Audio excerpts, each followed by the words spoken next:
Something you may be considering as you plan your wedding here in Omaha is an outdoor wedding. So I have a few tips on having a successful outdoor wedding. First, pick your time of year carefully. July might not be the best time for that. It could be 100 degrees for 21 days straight like it was this summer.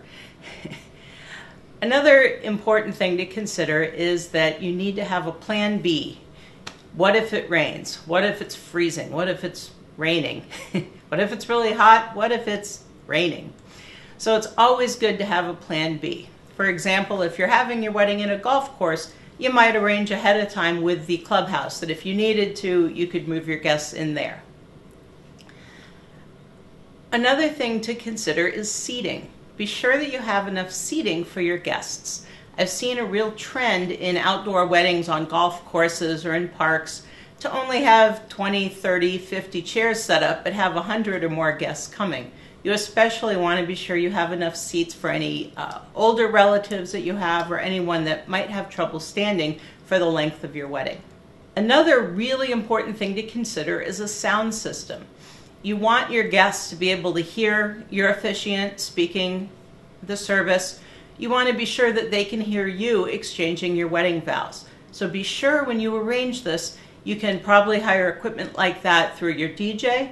The location you're at, such as a golf course, may have that equipment available, or you may need to call a rental supply company here in town. Be sure you consider how your guests are going to get from the parking area to where your wedding's actually being held.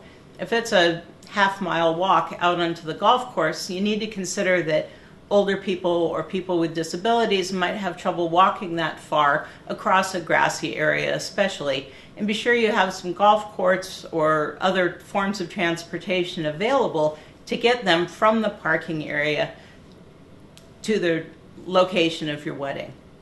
And most of all, don't worry about it too much. If it's going to rain, it's going to rain. Worrying about it's not going to change that fact.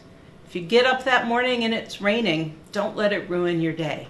I did a wedding 2 weeks ago where we woke up on Saturday morning and it was pouring.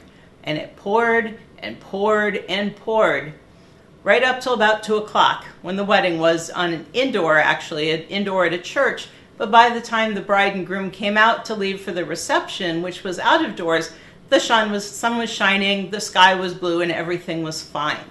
But the bride worrying about it all morning wasn't going to help whether or not it was raining later. So regardless of what happens, just relax and enjoy your wedding day, knowing that you have a plan B in your pocket.